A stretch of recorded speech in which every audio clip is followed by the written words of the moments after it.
राधे कृष्ण दोस्तों।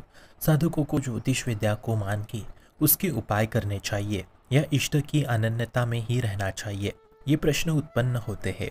तो सर्वप्रथम आपको बता दूं, ज्योतिष शास्त्र होता है, हाँ होता है, तथा वो सत्य भी होता है।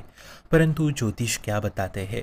तो ये आत्मा जो पूर्व जन्म के कर्मों को, जो शरीर रचित है, उन कर्मों के दंड और उनके उपायों को ज्योतिष बताते हैं। तो ज्योतिष के अनुसार आए हुए अशुभ प्रारब्धों के परिणाम को रोकने की एक कोशिश मात्र होती है, किंतु रुके ये पक्की बात नहीं होती, बस रोकने का एक प्रयास मात्र होता है। पर ना वो हमें सुख दे सकते हैं और ना ही वो भगवत आनंद प्रदान कर सकते हैं। तो क्या इसका उपाय करना चाहिए? तो बिल्कुल नहीं, बिल्कुल नहीं, क्योंकि आज ही हम अनेक समस्याओं में फंसे हुए हैं। तो इससे में कहाँ भविष्य के बारे में सोचेंगे? तो ये बड़ी नकारात्मक बात है मित्रों। आज यदि कोई हमारा हाथ देखे, कोई ज्योतिष देखे और वो हमें बताए कि 3 महीने बाद आपको बहुत बड़ी बीमारी होगी या कोई भयानक विपरीत परिस्थिति आएगी, तो वो क्या होगी हमें नहीं पता। यह सच में आएगी भी या नहीं हमें नहीं पता, क्योंकि कोई भगवतिक शक्ति उस प्रारब्ध को यदि मिटा सकता है तो ऐसे में हम 3 महीने पहले से ही मानसिक रूप से हताश निराश हो जाएंगे। ये हुई पहली बात, इसलिए ज्योतिष शास्त्र कभी नहीं देखना चाहिए। अब दूसरी बात, कोई बुरी परिस्थिति आती भी है तो उसका ज्योतिष उपाय नहीं है, उसका केवल एक ही उपाय है, भगवत शरणागति। क्योंकि भगवान श्री कृष्ण ही हमारे प्रारब्ध मिटाने में सर्वसमर्थ है। कोई घोड़े की नाल या कोई महंगे रत्न पहन लेने से प्रारब्ध नहीं मिटते। ये सब कुछ अज्ञान की बातें होती है। निरंतर भगवत शरणागति ही इसका उपाय है। और सौभाग्य की बात कि आपको ये स्थिति प्राप्त है। भगवत भजन परायण रहिए, इससे प्रारब्ध नष्ट होते हैं।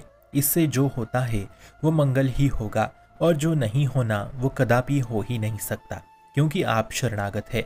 भगवान के शरणागत का अहित अमंगल त्रिभुवन में कोई भी नहीं कर सकता।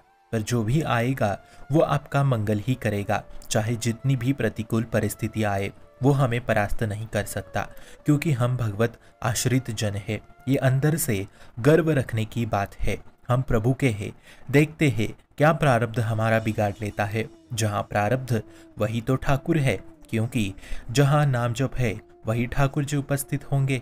तो प्रारब्ध बढ़े कि ठाकुर जी बढ़े, इसका जीवित उदाहरण सुदामा जी है।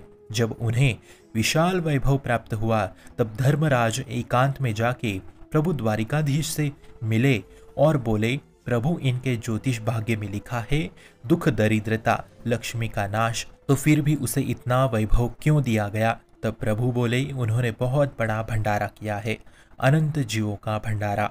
धर्मराज बोले, प्रभु उसको खुद को खाने को नहीं मिलता तो वो क्या भंडारा करेगा? तब प्रभु बोले, उन्होंने हमें तंदूल पवाया है, तो हमारे रोम रोम में अनंत ब्रह्मांड समाया है, अनंत जीव समाये है। तो हुआ ना अनंत जीवों का भंडारा। मैं तृप्त तो सब तृप्त हो गए उस भंडारे से। तो मित्रों, प्रभु से कोई वकालत कर सकता है क्या? फिर स्वयं प्रभु ने सुदामा जी के ज्योतिष में दरिद्रता की जगह राजयोग लिख दिया, कुबेर की तरह संपत्ति। तो भगवत शरणागत का प्रारब्ध क्या बिगाड़ सकता है? इसलिए ज्योतिष उपाय भी नहीं करना चाहिए। ज्योतिष सत्य है, परंतु वो केवल सांसारिक वस्तुओं के लिए है। प्रारब्ध शरीर पे आते हैं, आत्मा पे नहीं। मित्रों, हमें सरल सरल पता है कि प्रारब्ध श्री कृष्ण शरणागति से ही नष्ट होते हैं।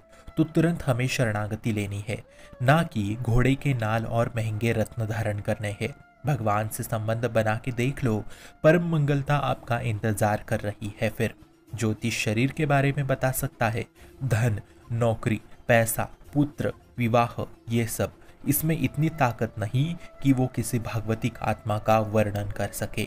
इसलिए सच्चे दिल से प्रभु को अपना मान लो।